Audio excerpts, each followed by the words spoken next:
안녕하세요. 오늘도 사연살롱을 찾아주셔서 감사합니다. 3년의 결혼 생활을 정리하고 지금은 화려한 싱글 라이프를 즐기고 있는 30대 후반의 여성입니다. 저희 엄마가 늘 하시는 말씀이 있어요. 나는 초라한 더블보다 화려한 싱글이 좋다. 라는 말이었는데요. 어릴 때부터 워낙 자주 듣던 말이라 저는 그 말이 저희 엄마가 지어낸 말인 줄 알고 있었는데 나중에 서점에서 똑같은 제목의 책을 발견하고 깜짝 놀랐었네요. 평소 책이라면 잡지책도 읽는 걸 본 적이 없는 엄마였는데 우연이었는지 아니면 어디서 이 책 이야기를 듣고 당신 마음에 쏙 들어 입에 달고 사는 건지 그 말은 지금도 저희 엄마의 인생 모토가 되었어요. 저희 엄마가 그렇게 화려한 싱글을 꿈꾸셨거든요. 그도 그럴 게 제가 초등학교에 입학하기 전에 아빠와 이혼을 결심한 엄마는 지독한 시집살이와 권위적인 아빠 때문에 사는 게 힘들었다고 했어요. 엄마 말로는 숨도 자기 마음대로 쉴 수 없을 정도였다고 했는데 제 어린 기억 속에도 엄마는 늘 할머니와 아빠에게 구박을 당했던 그 모습이 있어요. 그때는 마냥 그게 무섭기만 했는데 어린 딸 앞에서 모진말을 듣는 엄마의 마음이 어땠을지 어른이 된 지금 그게 너무 속상하네요. 그래서 결심하셨대요. 이런 집구석, 또 이런 남편은 차라리 없는 게 낫다고요. 가난해서 굶더라도 속 편하게 자기 마음대로 살고 싶다고 결심한 엄마는 당당히 이혼을 요구하시고 저만 데리고 그 집을 나오셨는데 그때 만약 저를 데리고 나오지 않았다면 당신의 홀로서기가 조금은 수월했을 텐데 저희 엄마는 단 한 번도 그때의 선택을 후회하지 않았다고 하셨어요. 내가 그때 너를 데리고 나오지 않았다면 네 아빠나 네 할머니가 널 얼마나 구박했겠니? 네가 아들이었다면 또 몰라. 기집애라고 얼마나 함부로 했는데 나까지 없었어 봐. 그러니까 넌 엄마한테 평생 고마워해라. 네, 알겠습니다. 근데 그 말 지금 몇 번 했는지 알아? 귀에 닦지 않겠다. 어머, 그랬니? 난 또 네가 까먹을까봐 그러지. 그렇다고 엄마가 궁치사겠다는 건 아닌데 까먹지 말라고. 그게 그 말 같은데. 아무튼 나 엄마한테 엄청 잘할 거니까 이제 그 말 그만해. 내가 꼭 성공해서 엄마 호강시켜 줄 테니까 엄마는 기다리기만 해. 알겠지? 저는 세뇌인지 아니면 철이 들어서인지 그런 엄마를 애틋하게 생각했어요. 그래서 정말로 엄마를 호강시켜 주겠다는 생각으로 나름 공부도 열심히 하고 학교 생활도 잘해서 학교 다니는 동안 빠지지 않고 반장을 했었죠. 반장이라는 게 결국엔 공부도 중요하지만 아이들 사이에서 인기가 있어야 할 수 있는 거라 저는 어릴 때부터 따르는 친구가 많았어요. 저와 헤어진 전 남편도 그런 아이들 중에 하나였고요. 어릴 때부터 유독 뚱뚱해서 놀림을 받는 아이였는데 제가 반장으로서 남편을 괴롭히던 아이들을 혼내주었더니 그 뒤로 저에게 완전히 빠져서 저를 졸졸 따라다녔고 처음 몇 번은 고마워서 그러나 싶어 같이 놀기도 했는데 나중엔 좀 부담스럽더라고요. 그래서 적당한 선에서 선을 그었던 기억이 나는데 그러다 몇 달 후 남편은 이사를 가게 됐다며 저의 기억에서 사라져버렸어요. 그렇게 20년이 흘렀고 저는 어엿한 사회인이 되었어요.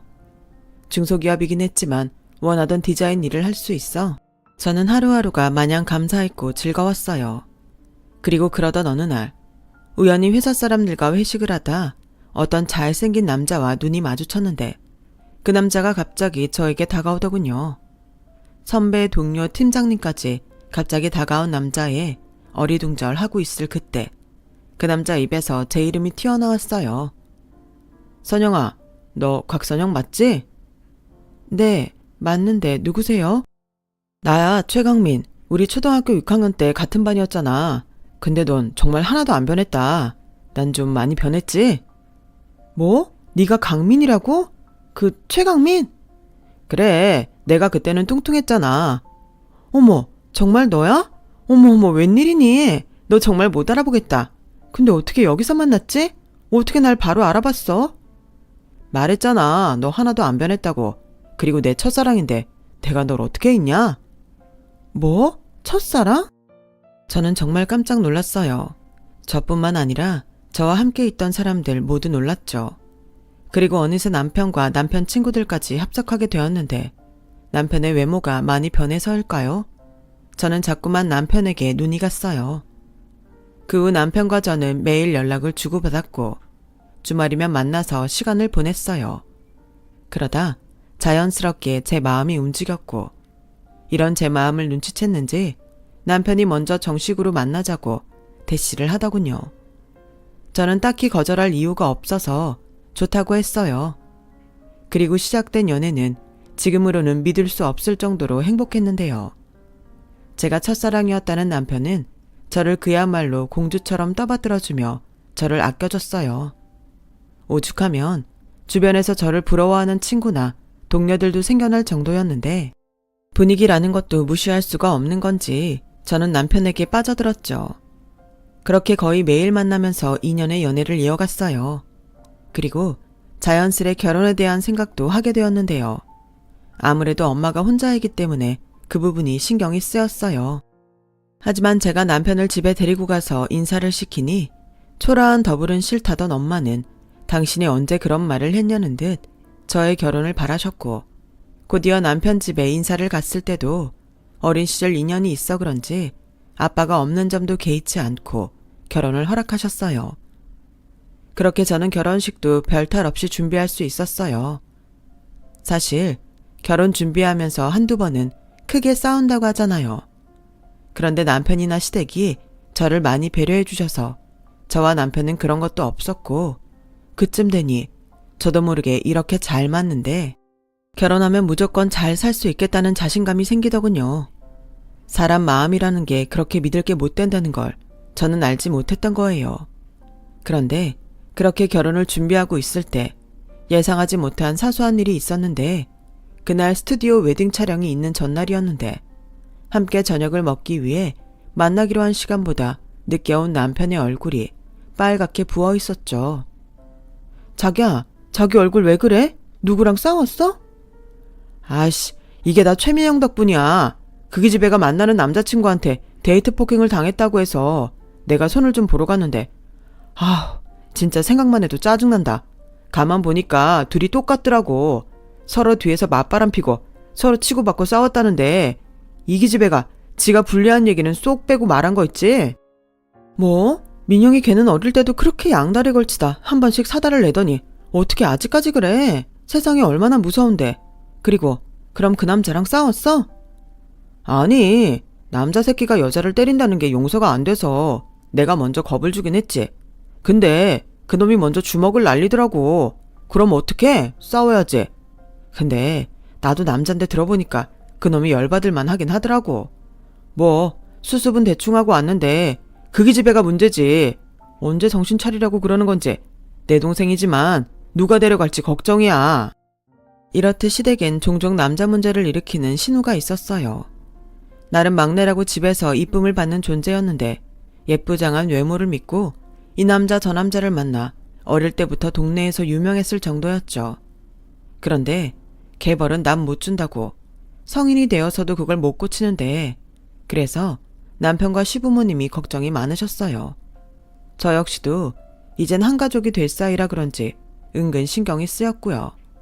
하지만 신우는 살갑고 또 애교도 많은 성격이라 그런 문제를 일으키긴 했지만 예비가족인 저에게는 참 잘했는데요.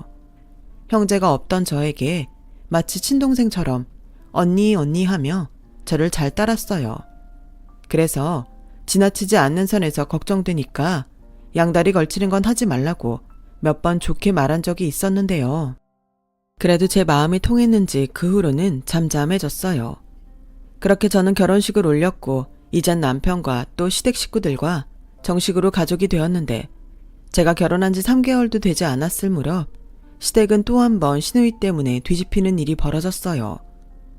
이거 내가 너 언제고 사고칠 줄 알았어. 아직 나이도 어린 게 덜컥 애를 가지면 어쩌자는 거야. 너 이제 고작 23살인데 그 애 낳을 거야?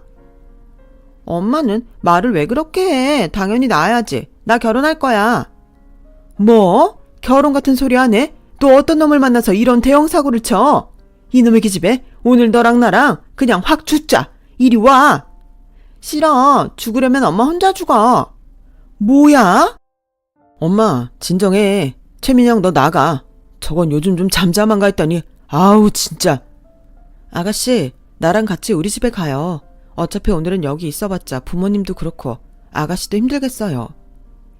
저는 그렇게 속도 위반이라는 대형 사고를 친 신우이를 데리고 저희 신혼집에 왔고 눈물 콧물 흘리며 절절한 신우이의 사연을 듣게 됐는데 울케인 제가 듣기엔 애 아빠를 만난 지 얼마 되지 않았다는 것이 좀 걸리긴 했지만 그나마 정상적인 연애처럼 들리더군요.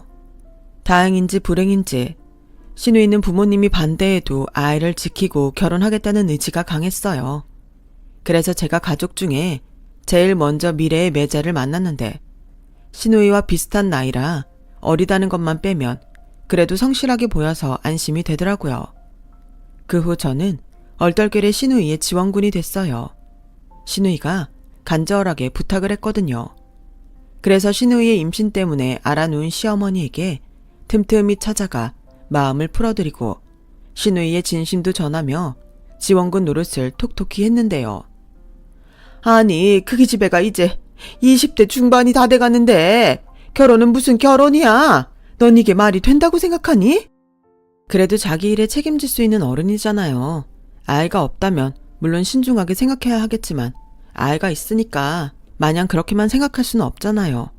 어머니한테는 마냥 어린애 같고 걱정스럽긴 하겠지만 저렇게 의지가 강한데 허락해 주시면 안 될까요? 저러다 덜컥 혼인신고 먼저 하고 어디 도망이라도 가면 어떡해요? 뭐? 그 기집애가 허락 안 해주면 도망간대? 네. 근데 제가 봤을 때는 나이는 비슷해도 아가씨보다 그 남자가 훨씬 성실하고 책임감이 강해 보여서 나쁘지 않았어요. 저도 아가씨 만났던 남자들 거진 다 봤잖아요. 그 중에서 가장 나아 보이던걸요. 그러지 마시고 어머님이 직접 불러서 한번 보시면 어떠세요? 그때 가서 반대해도 늦지 않으실 것 같은데요. 늦지 않긴. 벌써 애까지 가졌는데 이미 왕창 늦었어. 그래도 어떡해요. 생명인데. 그 뒤 일주일이 지나고 시어머니는 마지못해 예비사위를 당신 집에 부르셨어요. 그리고 제 말처럼 생각보다 나쁘지 않다는 생각이 드셨는지 시아버님과 시어머니는 마지못해 결혼을 허락하긴 하셨는데 정말 마지못해 해라는 말이 맞는 게 신우이가 나 우리 여보랑 결혼 못하게 되면 그냥 한강다리 가서 확 뛰어내릴 거야. 그러니까 그냥 허락해줘. 나 우리 여보 없으면 못 산단 말이야.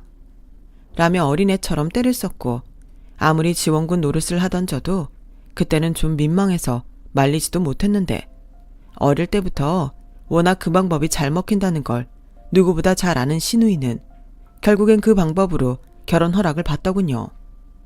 비록 양가의 도움을 다 받아도 투룸 빌라 전세 정도밖에는 되지 않았지만 그래도 사랑이 뭔지 신우는 행복하다고 했어요. 그래서 저도 남편도 과정이 어쨌든 더는 신우이가 철없는 문제를 일으키지 않을 것 같아 마음을 놓았어요. 하지만 그것도 그리 오래가진 않았어요. 신우이가 결혼 후 7개월 만에 딸아이를 출산했고 변변한 도움을 청할 곳이 없으니 저를 많이 의지했거든요.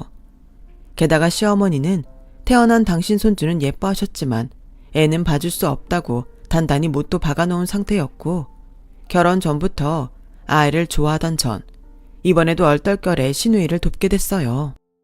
언니, 저 진짜 애 낳다가 죽는 줄 알았거든요. 근데 지금은 더 죽을 것 같아요. 원래 애 보는 게 이렇게 힘들어요? 저도 잘 모르죠. 저는 아직 아기가 없잖아요. 언니, 진짜 부러워요. 애 낳으면 씻을 시간도 없고 밥 먹을 시간도 없어요. 근데 제일 힘든 게 뭔 줄 아세요? 잠을 못 자요. 정말 이러다가는 미쳐버릴 수도 있어요. 저 아무래도 산후 우울증 같아요. 애도 하나도 안 이쁘고 거울만 보면 한숨만 나오는 게 저 맨날 울잖아요. 저 피부 다 망가진 거 보이죠? 그러게요. 쉬운 일이 아니죠. 그래도 어떡해요. 아가씨가 엄만걸. 그러지 말고 언니가 저 좀 도와주면 안 돼요? 아니, 저 좀 살려줘요. 저도 언니 애 낳으면 똑같이 할게요. 네? 저 언니 퇴근하고 오면 애랑 언니 집에 있게만 해주세요. 네? 저희 집에 있다고 뭐가 다를까요? 다르죠. 어른 둘이 애 하나를 보는데 훨씬 다르죠. 그리고 어쩐지 거기 있으면 밥다운 밥도 먹을 수 있을 것 같고 아시잖아요. 저희 엄마는 절대 안 도와줄 거라고 큰소리친 거. 알죠. 근데 그냥 봐달라는 것도 아니고 저녁에 잠깐 가 있는 정도면 어머니도 안 된다고 하실 것 같지 않은데? 말씀은 그렇게 해도 아영이 엄청 예뻐하시잖아요. 예뻐만 해요. 아마 저 거기 가면 집에 갈 때까지 잔소리할 거예요. 그건 도움 받는 게 아니고 벌 받으러 가는 거죠. 게다가 밥은 눈칫밥일 거고요. 언니, 그러지 말고 저 좀 살려줘요. 오빠도 우리 아영이 엄청 예뻐해서 좋다고 할 텐데. 그래요, 그럼. 나도 경험이 없어서 도움이 될지 모르겠지만 아가씨가 그렇게라도 하는 게 도움이 될 것 같으면 내일부터 우리 집에 와요. 저는 그렇게 하지 말아야 할 결정을 했어요. 사실 제가 아이를 많이 좋아하기도 하고 무엇보다 남편이 아이 생각이 없다고 했는데 조카라 그런지 아영이를 엄청 예뻐했거든요. 그래서 제 딴에는 아영이를 매일 보다 보면 남편도 생각을 바꾸지 않을까 조금의 기대를 했었죠.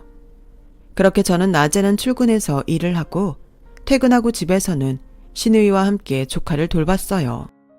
그리고 신우는 내내 저희 집에 있다가 심해부가 퇴근하면 함께 자기 집으로 돌아갔는데 매일 퇴근하고 쉬지 못하고 조카 아이를 돌보니 지치긴 하더라고요. 그래도 꾸물거리는 조카가 예뻐서 몸은 피곤해도 마음은 싫지 않았는데요. 언제고 제가 아이를 낳으면 하게 될 일이라고 생각하니 오히려 소중한 경험이라는 생각이 들었어요. 초보 엄마들이 겪는 실수를 저는 미리 하는 거라고 그렇게 위안을 삼았죠. 그랬더니 아직 있지도 않은 아이를 생각하며 저는 설레기도 했어요. 하지만 주변에서는 제가 하는 행동이 절대 하지 말아야 하는 거라며 저를 말렸고 저희 엄마도 당장 그만두라고 호통을 치셨는데요. 이거사, 원래 애 봐준 공은 없는 거야.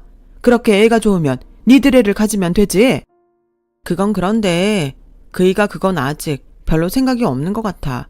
애 키우는데 돈이 많이 든다고 부담스럽대. 그럼 네 신우는 돈이 썩어나서 애부터 가졌냐? 다 부모 욕심이지. 욕심 내려놓고 키우면 요즘처럼 애 낳기 좋은 세상이 없더라. 예방접종도 공짜에 육아지원금에 나라도 귀에 있으면 낳고 싶다. 어머 엄마, 못하는 소리가 없어. 그렇다는 소리야. 그러지 말고 한 살이라도 어릴 때 니들 애 낳아. 나도 내 딸이 낳은 손주 좀 안아보자. 나도 그러고 싶지. 기회 봐서 그이랑 다시 얘기해볼게. 사실 조카를 보면 볼수록 저는 애 욕심이 많아졌어요. 게다가 퇴근한 남편이 옷도 갈아입지 않고 조카를 안고 놀 때면 조카가 아이가 저희 아이였다면 하는 생각까지 하게 됐어요. 그래서 잠들기 전 남편에게 이렇게 말했는데요. 아영이 너무 예쁘지? 가만 보니까 자기도 애기 엄청 좋아하는 것 같더라. 난 사실 이렇게 좋을지 몰랐거든. 근데 퇴근하면 우리 집에 갓난 애기가 있다고 생각하니까 일하다가도 자꾸 생각나네. 핏줄이라 그런가?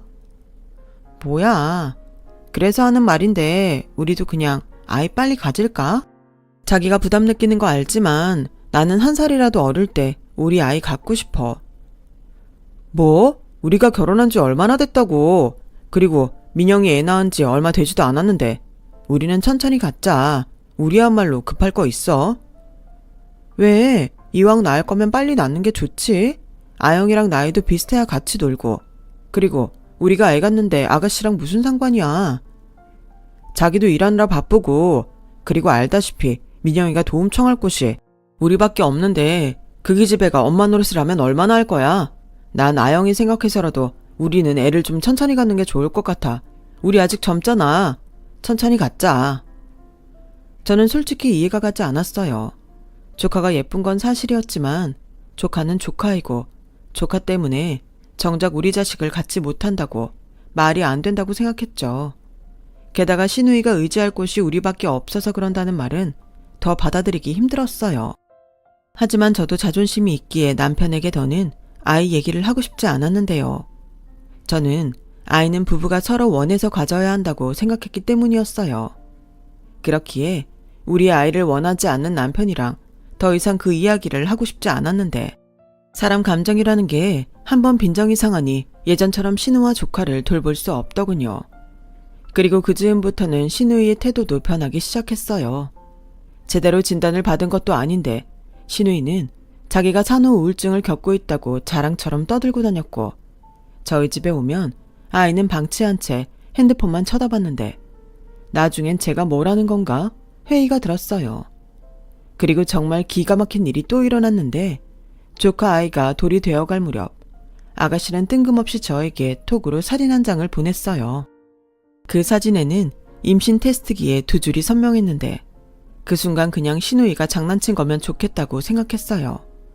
하지만 뒷감당도 못하고 자칭 산후 우울증이라고 하면서 신우이는 덜컥 둘째를 가진 게 맞았고 저는 고스란히 제가 그걸 다 떠안을까봐 이제라도 대책을 세워야겠다고 생각했는데요. 정이라는 게 뭔지 제가 손을 떼면 제대로 케어도 받지 못할 조카 아이가 신경이 쓰였어요.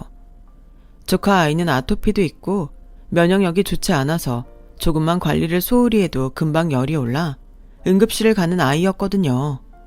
게다가 신우이가 다시 임산부의 몸이 되었으니 조카 아이가 방치될 것은 안 봐도 비디오였고 저는 조카 아이가 어린이집에 갈 때까지만 참자고 생각했어요. 그런데 이 철없는 신우는 제 속도 모르고 그 뒤부터는 임신한 게 무슨 벼슬이라도 되는 듯 신우는 매일 자기 친정처럼 저희 집에 와서 냉장고를 뒤졌고 냉장고에 자기가 먹고 싶은 게 없으면 저에게 투정을 부리기까지 했는데요. 제가 정색하고 뭐라고 하면 또다시 울면서 자기가 임신 중이라 호르몬 때문에 그렇다고 또 금방 꼬랑지를 내리곤 했어요. 하지만 신우이의 태도는 날이 가면 갈수록 심해졌어요. 나중엔 SNS에는 그렇게 자기 딸 자랑을 하면서 정작 옆에 있는 딸은 쳐다도 보지 않더군요. 아니, 우는 아이한테 귀를 막고 화를 냈어요. 그만 좀 울어. 넌 도대체 왜 그러는 거야? 용건이 있으면 빨리 말을 해. 지 아빠를 닮았나? 아주 시끄러워 죽겠어. 아가씨, 애기가 울 땐 왜 그런지부터 살펴야죠. 아영이는 뭐 울고 싶어서 울겠어요. 그리고 이런 말은 안 하고 싶은데 아영이가 자꾸 바닥에 있는 거 아무거나 주워 먹는데 핸드폰만 하지 말고 아영이도 좀 보고 그래요. 어머 언니, 여긴 언니 집이잖아요. 그러니까 언니가 미리미리 바닥 청소를 했어야 한다는 생각은 안 해요? 그리고 저는 여기 오기 전까지 내내 무거운 몸으로 애 보는데 여기 와서는 좀 쉬어야죠. 그래야 내일 또 애를 보는데. 아무튼 애 없는 언니가 뭘 알겠어요. 쩔쩔매며 부탁할 때는 언제고 신우는 점점 뻔뻔해졌어요. 그렇다 보니 가뜩이나 변변하지 않은 저의 인내심이 바닥을 드러내는 건 시간 문제였고 저도 사람인지라 이에는 이, 눈에는 눈, 저도 꾀가 나더군요. 아가씨, 어쩌죠? 저 오늘 야근해야 할 것 같은데요. 아가씨, 미안해요. 오늘 회식이 있는데 제가 빠지면 안 되는 자리라. 아가씨, 제가 급하게 출장을 가게 됐어요. 내일이 토요일이라 내일 갈 것 같은데요. 어쩌죠? 저는 솔직히 통쾌했어요. 전화할 때마다 애 봐줄 사람이 없어서 쩔쩔매는 신우가 고소하더라고요. 그런데 지도 좀 이상하다고 생각했는지 한 번은 언니 진짜 회식 맞아요? 우리 애 보기 싫어서 거짓말하는 거 아니냐고요. 무슨 회사가 갑자기 야근에 회식에 출장까지 많아지고. 솔직히 말해요. 언니 우리 애 보기 싫어서 일부러 그러는 거죠? 라며 화를 내는데 저도 당할 수만은 없으니 한 소리 했네요. 아가씨, 뭔가 착각하는 모양인데 난 도와달라고 해서 도와주는 입장이에요. 근데 나도 내일이 먼저이지 않겠어요? 그리고 혼자 애 보기 힘들다고 해서 우리 집에 오는 걸 좋다고 했지 제가 전적으로 본다고는 안 했잖아요. 근데 아가씨 요즘은 저희 집에 오면 핸드폰만 하고 아무것도 안 하고 그러면서 저는 애도 봐야 하고 밥도 해야 하는데 그건 아니죠. 저도 밖에서 힘들게 일하다 집에 가는 건데 쉴 시간도 없잖아요. 어머 언니가 그렇게 말하면 저 너무 서운해요. 제가 남이에요? 저희 아영이가 남이에요? 가족끼리 서로 상부상조하는 거지. 그리고 저도 사실은 계획이 있어서 핸드폰 보고 있는 거예요. 조금만 참고 도와주면 되는데. 저는 그럴 수는 없을 것 같아요. 그러니까 앞으로는 저 기다리지 마시고 아가씨 오빠한테 부탁을 하든지 아니면 저희 집 말고 시댁으로 가는 게 나을 것 같네요. 아, 알았어요. 뭐라고 안 할 테니까 언니 시간 될 때 도와주세요. 그럼 됐죠? 아이씨, 난 지금 몸도 무겁고 산후 우울증이라 힘든데. 신우는 끝까지 제 도움을 받을 생각인지 이젠 그 지겨운 레파토리를 또 꺼냈어요. 하지만 저는 끝까지 자기 힘든 것만 어필하는 신우이를 모른 척했고 지금부터라도 제 뜻을 분명히 해야 나중에 둘째까지 떠안지 않는다고 생각했어요. 그리고 제가 만약 임신을 한다면 신우도 더는 저에게 도움을 바라지 않을 거라는 생각에 일단은 남편과 잘 지내면서 아이를 가질 생각이었는데요. 그래서 곧 있으면 연휴라 여행이라도 가볼까 싶어 제주도 여행을 알아보고 있었어요. 그런데 뜬금없이 남편이 먼저 이런 말을 하더군요. 다음 주 연휴잖아. 그때 민영이 태교 여행 가게 아영이 좀 봐달라고 하네. 자기 괜찮지? 뭐? 아니, 난 안 괜찮아. 나도 연휴라 자기랑 여행 가고 싶었단 말이야. 에이, 그랬으면 미리 말을 했어야지. 난 벌써 알겠다고 했는데. 뭐? 나랑 상의도 없이 자기 마음대로 그렇게 말하면 어떡해? 그럼 나야말로 어떡하냐. 동생이 그동안 힘들어서 태교 여행 간다는데 가지 말라고 해. 우리는 나중에 연차 맞춰서 가면 되잖아. 연휴면 뭐든 다 비쌀 텐데 뭐하러 그때 가. 난 싫어. 자기가 저지른 일이니까 자기 혼자 아영이 보든지 아니면 어머니한테 말씀드려서 거기에 부탁해. 자기야, 자기 진짜 너무한다. 원래 그렇게 이기적인 사람이었어? 지금 자기 조카 아니라는 거냐? 자기도 아영이 예뻐하잖아. 그래서 빨리 애 갖고 싶다고 했으면서. 다른 사람도 아니고 조카인데 좀 봐줄 수도 있는 거지. 민영이 이제 곧 둘째도 태어나면 더 힘들어지잖아. 자기야말로 언제부터 그렇게 동생을 걱정하는 오빠였어? 그럼 나는 퇴근하고 쉬지도 못하고 조카 보면서 시누이 챙기는 나한테는 안 미안해? 자기도 알지? 요즘 아가씨 우리 집에 오면 손 하나 까딱하지 않는 거. 그럼 자기야말로 뭐라고 해야 하는 거 아니야? 걔가 뭐 악감정으로 그래? 지 몸이 힘드니까 그때만이라도 쉬고 싶어서 그러는 거지. 그것도 이해 못 해줘. 난 이제 무리야.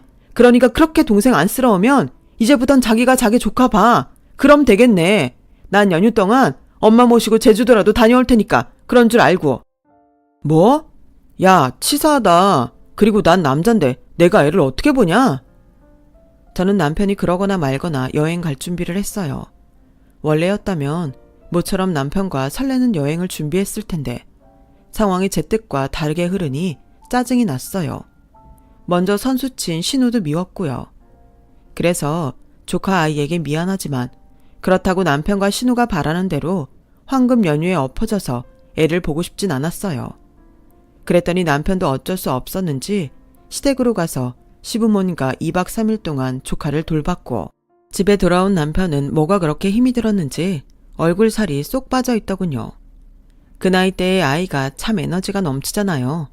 게다가 조카 아이는 낮잠 교육도 잘 되지 않아 아무리 졸려도 자려고 들지 않았는데 또 잠자리도 예민해서 한번 잠들어도 푹 자지 못하는 편이었어요. 그래서 그 2박 3일 동안 남편도 시부모님도 육아에 학을 뗀 모양이었는데 그러거나 말거나 그게 화근이 되었는지 시누이는 그날 이후 친구들과 약속이 생겼다며 걸핏하면 저희 집에 아이를 두고 외출하려 했어요. 그러자 시어머니는 어쩔 수 없다며 당신은 허리도 아프고 손목도 아프다며 저에게 SOS를 청하셨고 저는 그때부터는 이상하게 컨디션이 좋지 않아 어렵게 거절을 했는데 결국 시어머니가 시누이한테 애 못 봐준다고 큰 소리를 냈더라고요. 자기 엄마한테 혼난 시누이는 이 모든 일이 저 때문이라고 생각했는지 전화로 대성통곡을 하면서 제가 애 보기 싫어서 꾀병 부린다며 서운하다고 악다구니를 쳤고 남편은 자기 동생이 임신 중이라 그런 거라며 이해하라고 하더군요. 저도 몸이 아프니 이해하고 싶지 않았어요. 도리어 남편이 중간 역할을 제대로 하지 못해 자꾸만 이런 일이 벌어진다고 생각해 남편까지 꼴 보기 싫어졌죠. 그 후 저는 도저히 안 되겠다 싶어 병원에 가려고 월차를 냈어요. 제가 걱정이 됐는지 평소 친하게 지내는 여자 동료에게서 연락이 왔고 이런 말을 저에게 했어요. 선영씨, 혹시 모르니까 병원 가기 전에 임신 테스트기 해봐.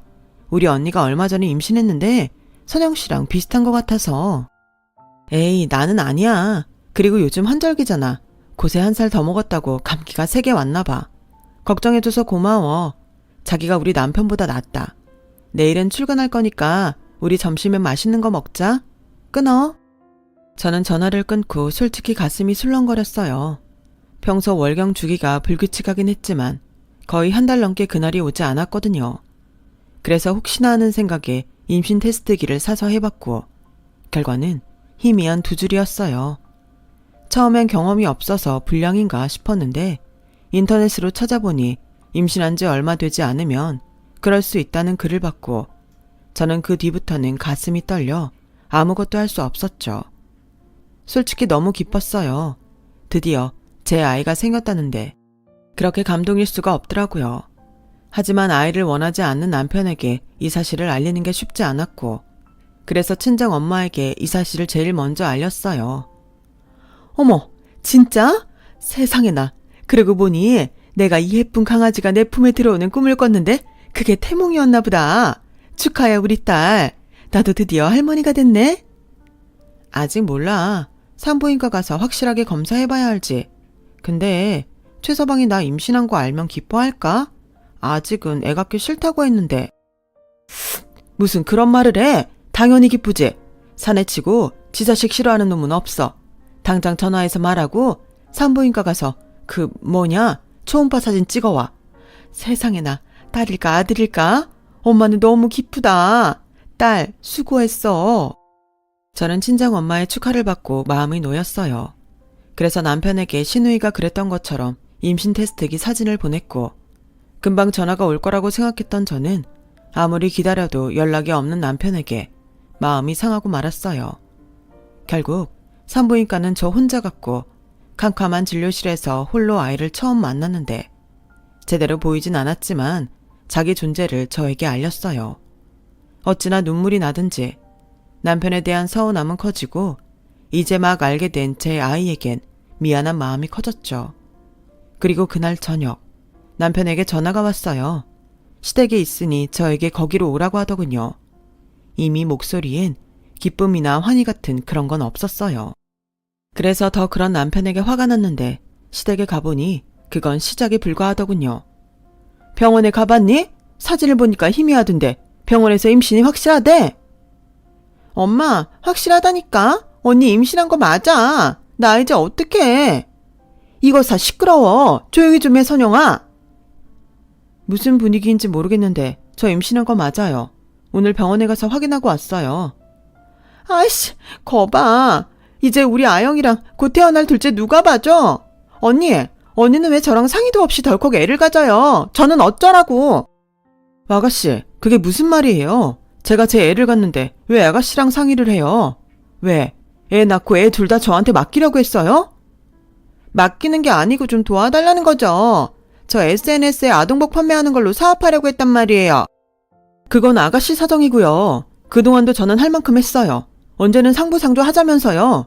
나는 도와달라고 하지 않을 테니까 아가씨야말로 이젠 저한테 도와달라는 말 하지 마세요. 자기야, 아무리 그래도 말이 좀 심하다. 민영이가 지 살궁리 한다고 그러는 건데. 그리고 나도 지금 너무 혼란스러워.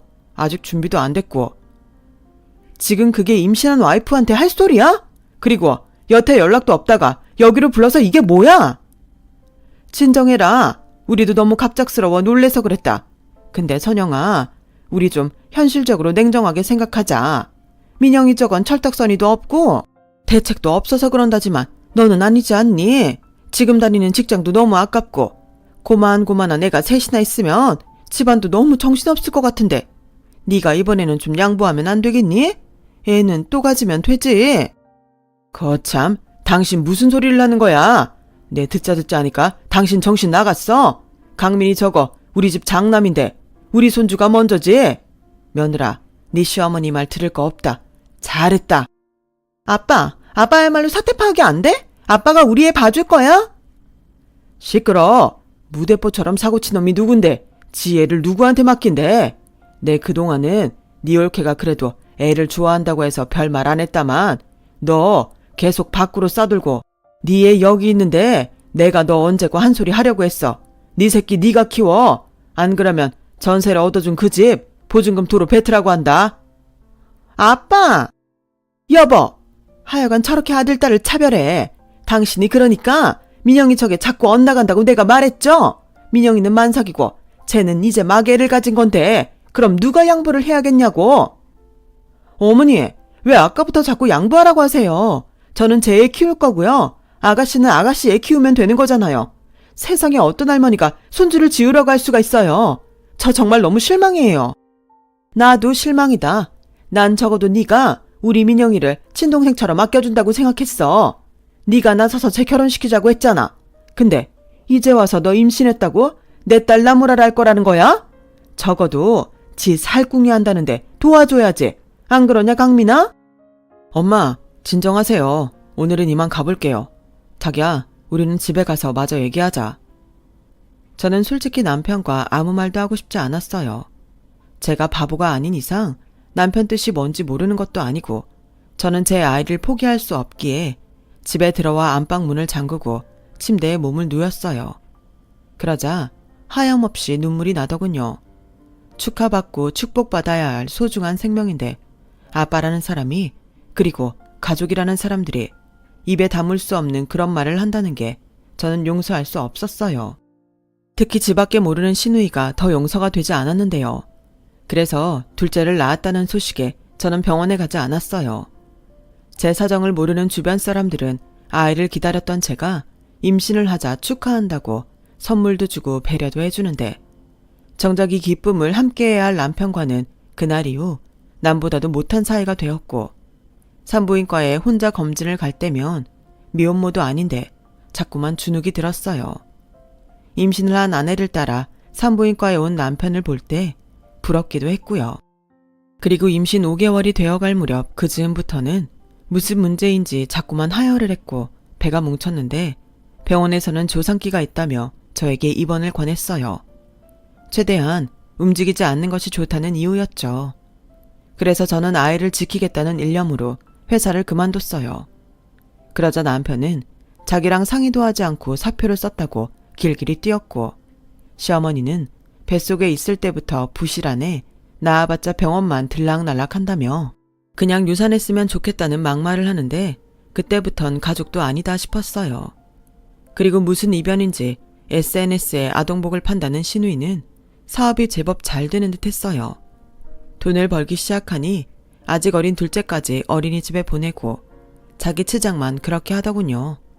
어찌나 기가 살았는지 입원한 저를 찾아와 자기 명품 자랑, 돈 자랑 하더니 자긴 바빠서 애 낳아도 도와줄 수 없다고 바카스 한 박스를 사들고 왔는데 때마침 친정엄마가 병실에 도착해서 그런 신우에게 한 소리를 했어요.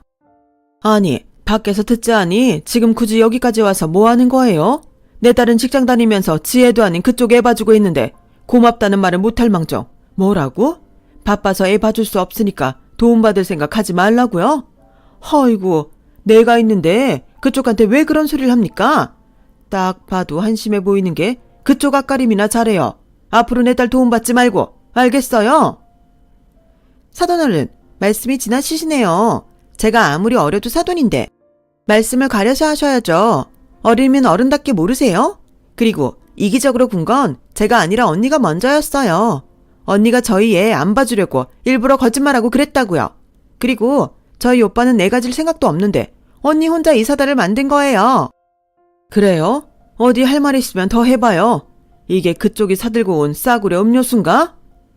저희 엄마는 시누이가 사들고 온 바카스를 그대로 휴지통에 쳐넣어버렸어요.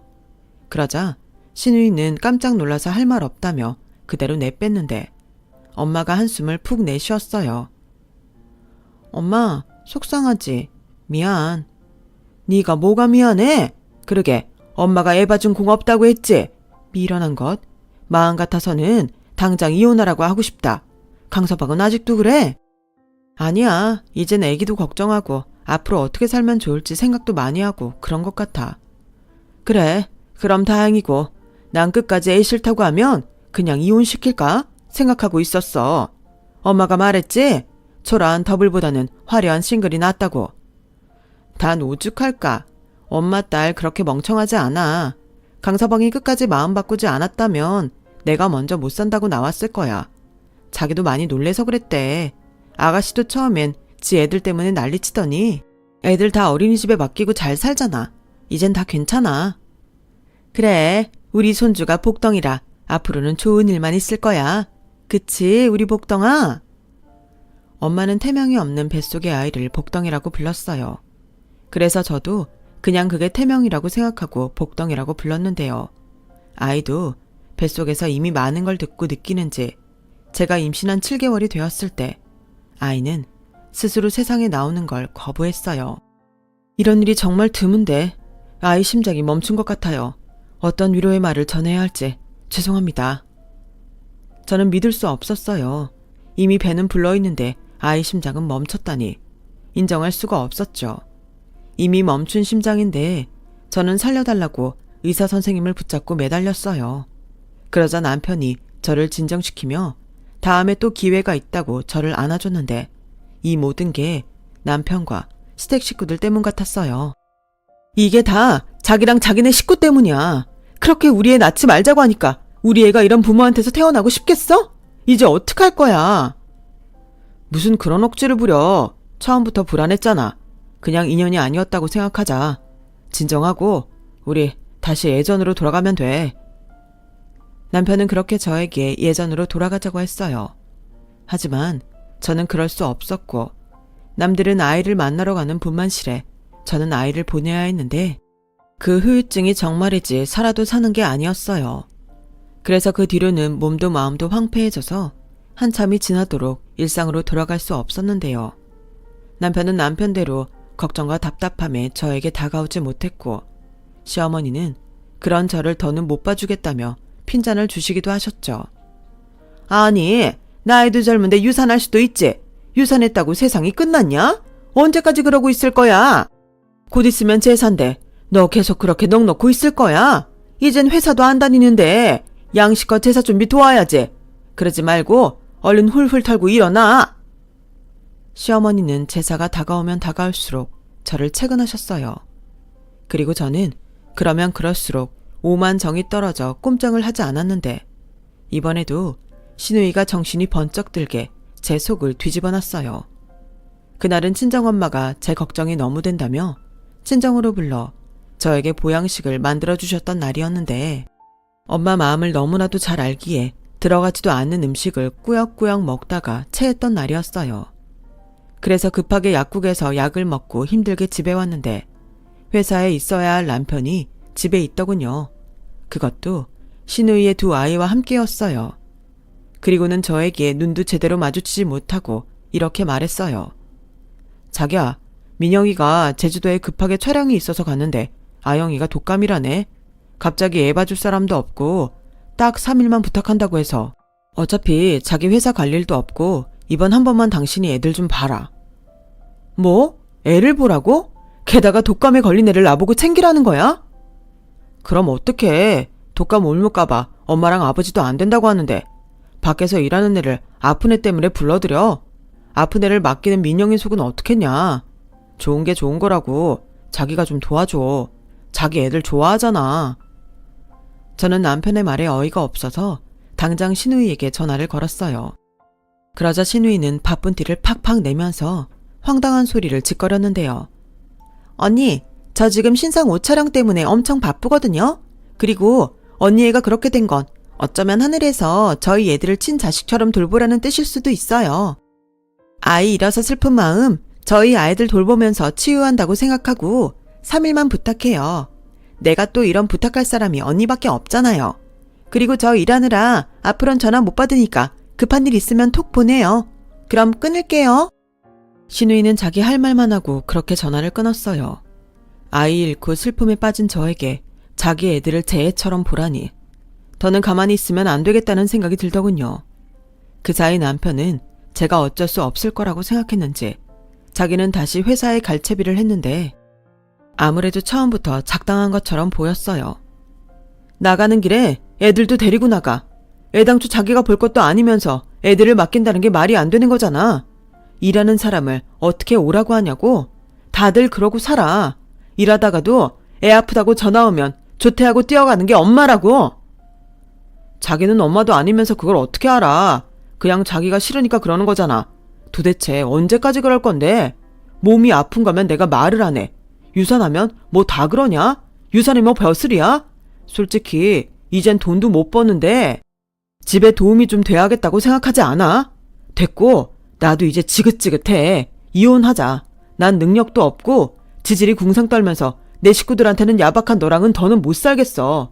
어차피 우리 가진 거 이 집 보증금이 다니까 똑같이 나누고 깨끗하게 헤어져. 뭐? 너 지금 말 다 했어? 유산이 벼슬이냐고? 네 눈엔 내가 겨우겨우 버티는 게 안 보이냐? 넌 우리 애보다 네 동생 애가 더 중요하지? 그래, 이혼해. 사실 나도 우리 애 포기하자고 할 때부터 너랑 살기 싫었어. 좋아. 근데 지금 네 동생이 일하러 간 것 같지? 촬영? 웃기고 있네.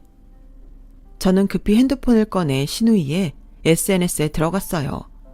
사실 그동안 제가 마음이 불안정해서 남편에게 말을 하지 않았지. 이상하다고 느낀 게 있었거든요. 분명 고모부 손이 아닌데 다정한 부부라는 해시태그에 운전 중 맞잡은 손이 있었고 종종 둘만의 시간을 보낸다며 호텔이나 와인바에 있는 사진을 피드에 올리곤 했는데 제가 그걸 보고 있다는 걸 신우이는 몰랐던 거예요.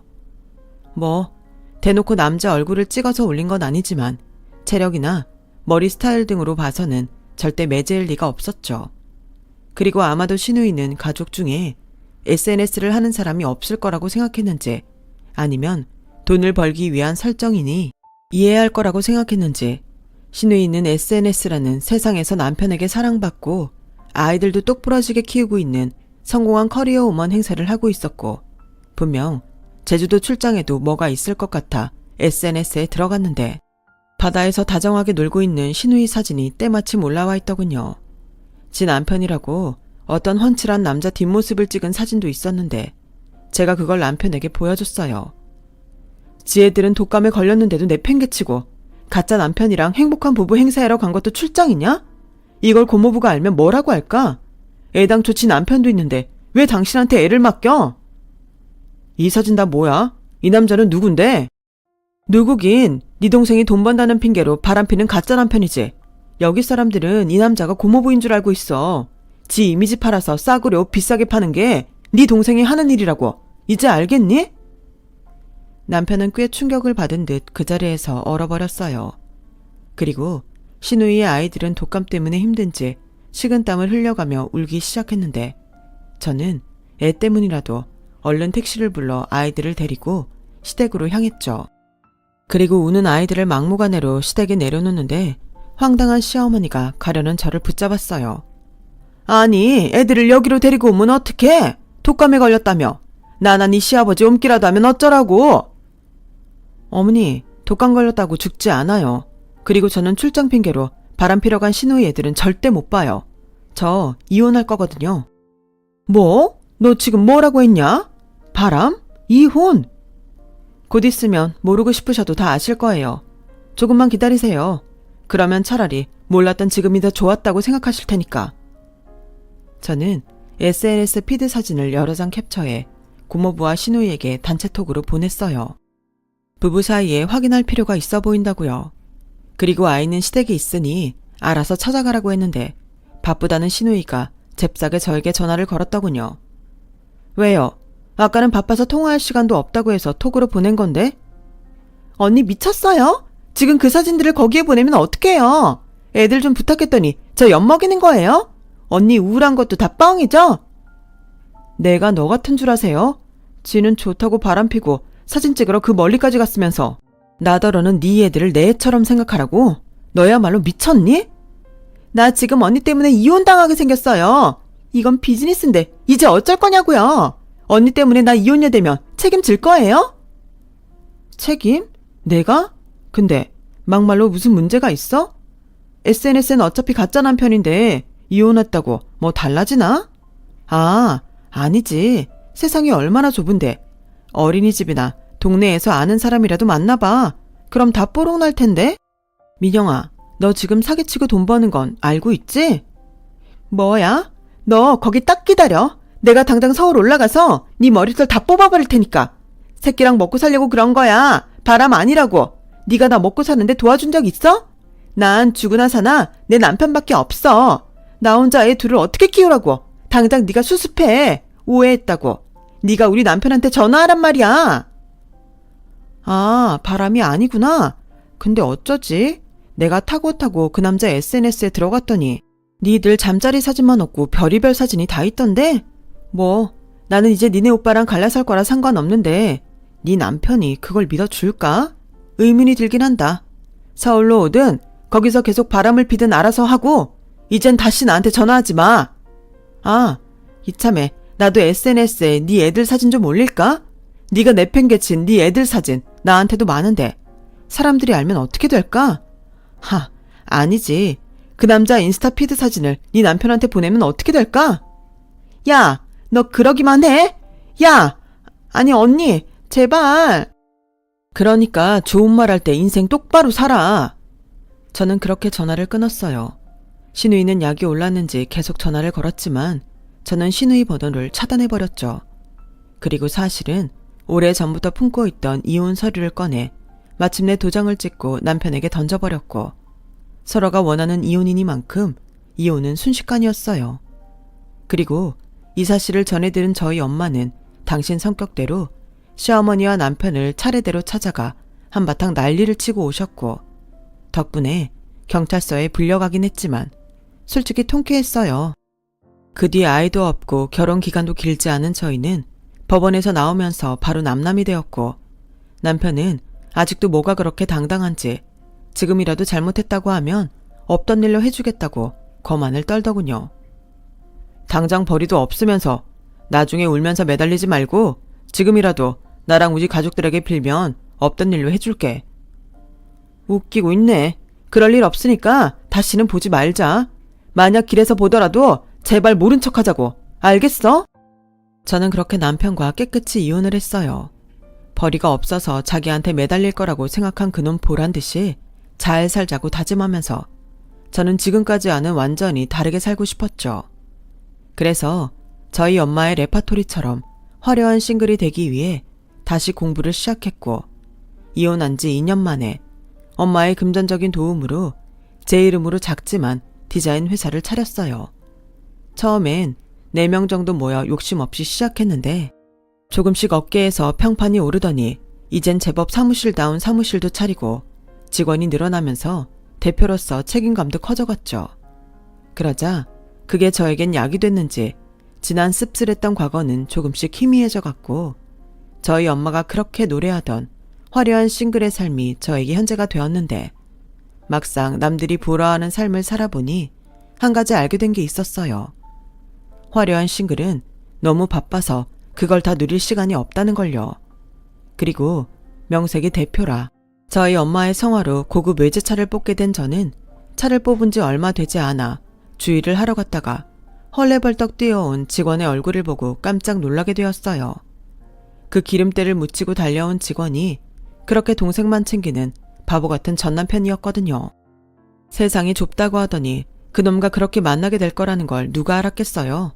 그리고 그 순간 그동안 이를 악물고 열심히 산 제가 자랑스러웠는데, 그에 반면 그놈은 자기랑 헤어지고 성공한 저를 보고 적잖게 놀란 눈치였는데, 곧 주의를 하는 동안 그놈이 무슨 마음인지 이야기를 술술 하더군요.